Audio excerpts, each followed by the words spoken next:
अस्सलाम वालेकुम।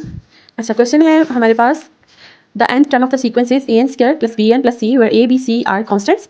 पहली चीज़ है, पहली बात करें तो first two terms of the sequence are both 1 and the sequence has the second difference of 8। ये दो चीज़ें हैं, हमें गिवन है, हमने फाइंड क्या करना है, find the values of a b and c। और दूसरी बात, write down the next three terms of the sequence. अब एक चीज़ देखिए, पहली चीज़ हमें गिवन है the first two terms of the sequence are both equals 1, ठीक है। और दूसरी चीज़, sequence has a second difference of 8।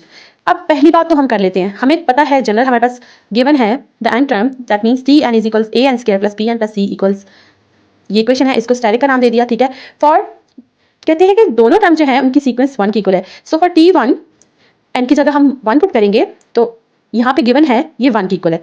Similarly for t2 जब n की जगह 2 पुट करेंगे वो भी हमारे पास 1 की इक्वल है, कि दोनों टर्म्स पहली और दूसरी हमारे पास 1 की इक्वल है। इनमें हम 1 की n की इक्वल्स 1 n इक्वल्स 2 की वैल्यू पुट करके इक्वेशंस ले आए, इनको इनका नाम दे दिया इक्वेशन 1 इक्वेशन 2। फॉर t1 हमारे पास आ गया a plus b plus c जब n इक्वल्स 1 पुट किया। फॉर t2 जब हमने n इक्वल्स 2 पुट किया तो हमारे पास आ गया 4a plus 2b plus c equals 1, ठीक है। अब एक चीज़ गिवन है द सेकंड, इन दोनों को 1 और 2 का नाम दे दिया। अब दूसरी बात जो गिवन है, sequence has a second difference of 8 for any quadratic sequence. ये जो हमारे पास होता है सेकंड डिफरेंस हमेशा 2a के इक्वल होता है।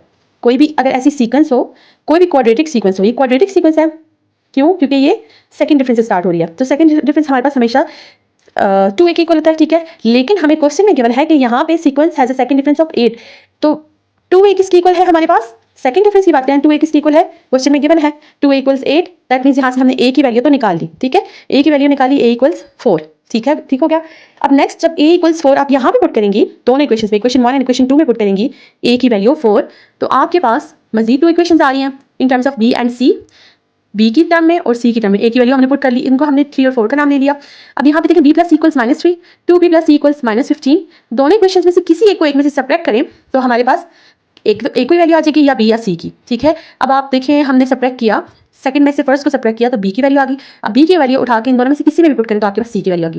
दैट मीन्स हमारे पास a b c की वैल्यूज, a तो हमें क्वेश्चन से ही मालूम हो गया था, ठीक है, b और c की वैल्यूज भी आ गई। सो द जनरल जो हमारे पास स्टैटिक इक्वेशन आ रही है, इसमें a और b और c की वैल्यू पुट करेंगे तो t n इक्वल्स, ये वैल्यूज आ गई, ठीक है। क्या बन रही है equations? Equation t n equals 4n square -12n plus 9, ठीक हो गया। पहली बात तो हमने कर ली, ठीक है। हमने फाइंड करना था a b c की वैल्यू, तो हमारे पास इक्वेशन आ गई, ठीक है। अब नेक्स्ट चीज कह रहे हैं write down the next three terms of the sequence.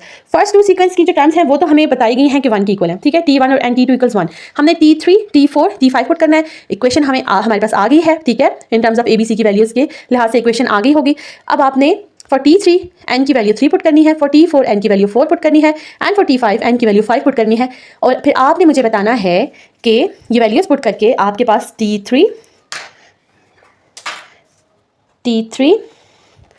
t4 and t5 क्या आ रहा है, ठीक है।